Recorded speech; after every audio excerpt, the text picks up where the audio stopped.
Aloha fans to the scuttlebutt, talking the college football and the relationship between Carson Beck and the University of Georgia.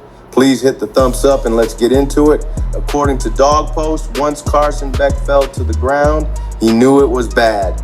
After scrambling and trying to throw a Hail Mary as time was expiring in the first half against Texas in the 2024 Southeastern Conference Championship game, Beck was knocked to the ground as the ball popped loose from his right hand.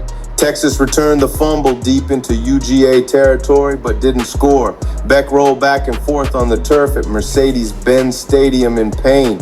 As he struggled to get up, Beck realized he couldn't move his right arm high enough to throw a football. He felt the tendons above his right elbow. It didn't feel right. In a flash, everything changed for Carson Beck and Georgia. During halftime, UGA's medical staff hurried to figure out what was wrong with Beck and if he could return to play. He could not. It looked like his college career was probably over. What was supposed to be Beck's last run at a national title ended prematurely. Gunnar Stockton would rally the Bulldogs to an overtime win to beat the Horns in Atlanta, but Beck was gone for the college football playoff, a major setback for a program with national title dreams. Still, Beck had one more trick up the sleeve of his non-thrown arm to nail down Georgia's come-from-behind win. Before the final play of the game, Stockton was rocked with a massive shot that lifted his helmet from his head. It is hard to comprehend how Stockton didn't fumble on that run, but he didn't. However, Stockton would have to leave the game for one play because of his helmet being knocked off. UGA's medical staff determined that Beck could not throw a football. He was having a hard time gripping the ball for throws, but Beck made clear on the sideline that he could hand the ball off. "Can you take a snap?" UGA offensive coordinator Mike Bobo asked Beck as Stockton made his way to the sideline. "I can," Beck replied. For whatever reason, Beck had not taken his uniform off, even though there was no way he would go back in to throw. And so Beck entered the field of play to do only two things: take the snap and give the ball to Trevor Etienne. Beck's handoff in overtime was the game-winning play for the Bulldogs, sealing the SEC championship Beck didn't get the previous winter.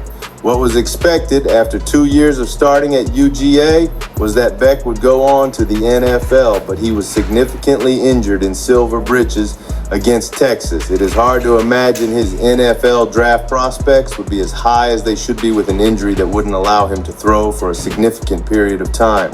And two, Georgia had not prepared for Beck to return in 2025. The assumption all along was that Beck was done after the 2024 season.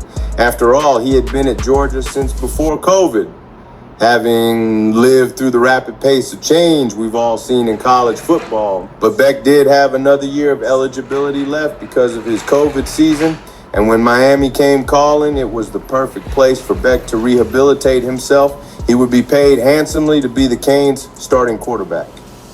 He would have time to get right before the season. He would have time to play another year to change the minds of NFL executives about how turnover-prone he was during the middle part of the 2024 campaign. At Georgia, Beck had not been treated poorly at Georgia. He was also not an actual villain for those in red and black, hardly.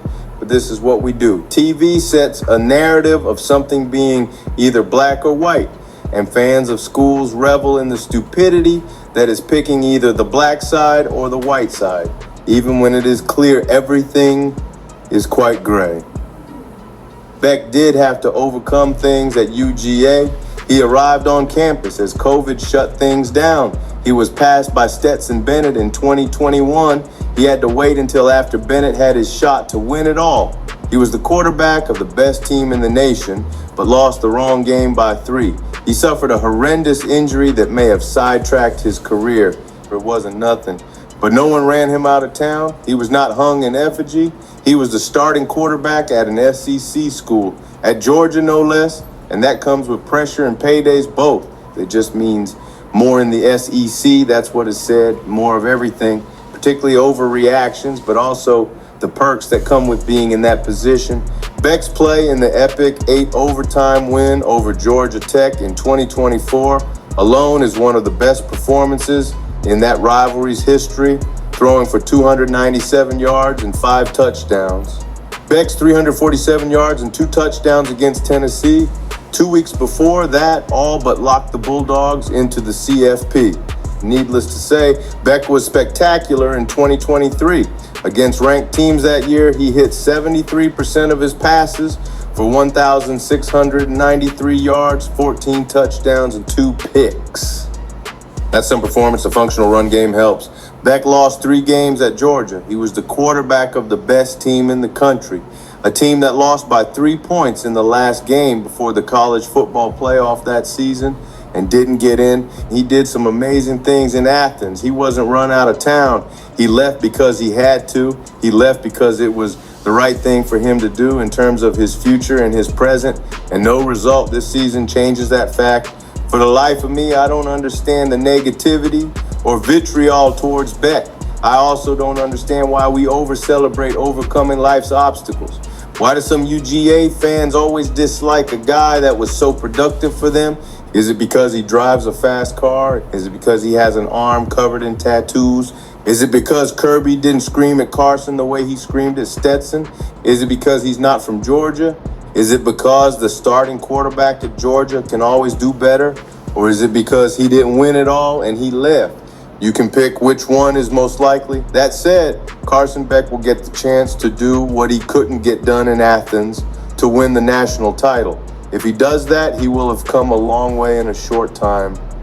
And that's something people should congratulate him. And according to the scuttlebutt in Athens, Beck was just too flashily with his NIL money for the blue-collar Georgia team. Not to mention, every action of his social life was documented on social media for the entire sports world to see, such as dating a social media sports star and driving a Lamborghini SUV. What one does with their money and how they live their life is their business, but appearance simply didn't fit with a lunch pail carrying football team. Now no one wanted Beck to live off chicken head stew, but come on. Lastly, after the injury, the appearance of Beck not traveling with the team during the playoffs simply demonstrates some side-eye, or at least not a team player. To be honest, a lot of Georgia fans knew he would throw a pick in the fourth quarter of the championship game when it mattered most, and he did. Ultimately, Georgia fans should buy a beer for Carson anytime he is in Athens because he is a damn good dog. Okay, team, let me know in the comments what you think about Carson Beck and his time in college football. Go visit the guys at Dog Post. Dean and company do a great job covering all things dogs. Team, mahalo for hanging out. Please hit that like and subscribe and come back to follow college football rumors all season long. Aloha.